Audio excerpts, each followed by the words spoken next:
ಮಧ್ಯಪ್ರಾಚ್ಯದಲ್ಲಿ ಯುದ್ಧ ತೀವ್ರಗೊಳ್ತಾ ಇದ್ದ ಹಾಗೆ ಕೂಡಲೇ ನೀವು ದೇಶಗಳನ್ನ ತೊರೆಯಿರಿ ಅಂತ ಹೇಳಿ ಅಮೆರಿಕ ತನ್ನ ನಾಗರಿಕರಿಗೆ ಸೂಚನೆಯನ್ನ ಕೊಟ್ಟಿದೆ.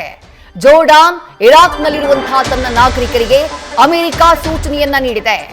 ಬಹರೇನ್ನಲ್ಲಿರುವಂತಹ ನಾನ್ ಎಮರ್ಜೆನ್ಸಿ ಸ್ಟಾಫ್ಗೂ ಕೂಡ ಅಮೆರಿಕ ಸೂಚನೆಯನ್ನ ಕೊಟ್ಟಿದೆ. ತಕ್ಷಣವಾಗಿ ಆದಷ್ಟು ಬೇಗ ಯಾವ ಕಮರ್ಷಿಯಲ್ ಫ್ಲೈಟ್ಸ್ ಲಭ್ಯ ಇದೆಯೋ ಈ ದೇಶಗಳನ್ನ ತೊರೆಯಿರಿ ಅಂತ ಹೇಳಿ ಸೂಚನೆಯನ್ನ ನೀಡಿದೆ.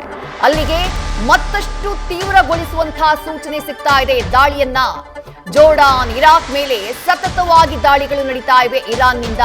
ಹೀಗಾಗಿ ತಮ್ಮ ನಾಗರಿಕರ ಸುರಕ್ಷತೆಗಾಗಿ ಅಲ್ಲಿಂದ ತಮ್ಮ ದೇಶಕ್ಕೆ ವಾಪಸ್ ಬರುವುದಕ್ಕೆ ಅಮೆರಿಕ ಸೂಚನೆಯನ್ನ ನೀಡಿದೆ. ಆ ರಾಷ್ಟ್ರಗಳ ಲಿಸ್ಟ್ ನ ಕೂಡ ಅಮೆರಿಕ ಬಿಡುಗಡೆ ಮಾಡಿದೆ.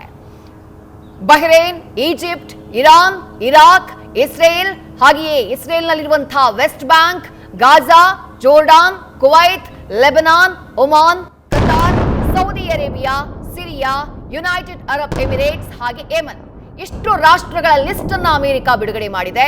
ಈ ರಾಷ್ಟ್ರಗಳಲ್ಲಿರುವಂತಹ ಅಮೆರಿಕದ ನಾಗರಿಕರು ತಕ್ಷಣಕ್ಕೆ ಅವೈಲೇಬಲ್ ಇರುವಂತಹ ಕಮರ್ಷಿಯಲ್ ಫ್ಲೈಟ್ಗಳ ಮೂಲಕ ತಮ್ಮ ದೇಶಕ್ಕೆ ವಾಪಸ್ಸಾಗಬೇಕು ಅನ್ನುವಂಥ ಎಮರ್ಜೆನ್ಸಿ ಸೂಚನೆಯನ್ನ ಕೊಟ್ಟಿದೆ. ಡಿಪಾರ್ಟ್ ನೌ ಅಂತ ಹೇಳಿ ಸೂಚನೆಯನ್ನ ಕೊಟ್ಟಿದೆ.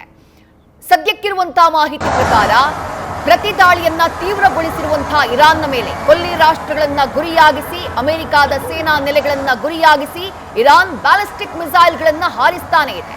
ಹೀಗಾಗಿ ಇರಾನ್ನ ಮೇಲೆ ಮುಂದಿನ 24 ಗಂಟೆಗಳ ಒಳಗಾಗಿ ಅಮೆರಿಕ ಹಾಗೆ ಇಸ್ರೇಲ್ ದೊಡ್ಡ ಮಟ್ಟದಲ್ಲಿ ದಾಳಿಯನ್ನ ಸಂಘಟಿಸುವುದಕ್ಕೆ ಪ್ಲಾನ್ ಮಾಡಿಕೊಂಡಿವೆ ಅನ್ನುವಂಥ ಮಾಹಿತಿ ಇದೆ. ಆ ಕಾರಣಕ್ಕಾಗಿನೇ ತನ್ನ ನಾಗರಿಕರಿಗೆ ಈ ಕೊಲ್ಲಿ ರಾಷ್ಟ್ರಗಳು, ಈ ಲಿಸ್ಟ್ ಅನ್ನ ಏನ್ ಅಮೆರಿಕ ರಿಲೀಸ್ ಮಾಡಿದೆ, ಆ ರಾಷ್ಟ್ರಗಳಲ್ಲಿರುವಂತಹ ತನ್ನ ನಾಗರಿಕರಿಗೆ ಆದಷ್ಟು ಬೇಗ ಆ ದೇಶಗಳನ್ನ ಬಿಟ್ಟು ಹೊರಡಿ ಎನ್ನುವಂತಹ ಸೂಚನೆಯನ್ನ ಅಮೆರಿಕ ನೀಡಿದೆ. ನ್ಯೂಸ್ ಫಸ್ಟ್ ನಿರ್ಭೀತಿಯಿಂದ ನಿಮ್ಮ ಪರವಾಗಿ.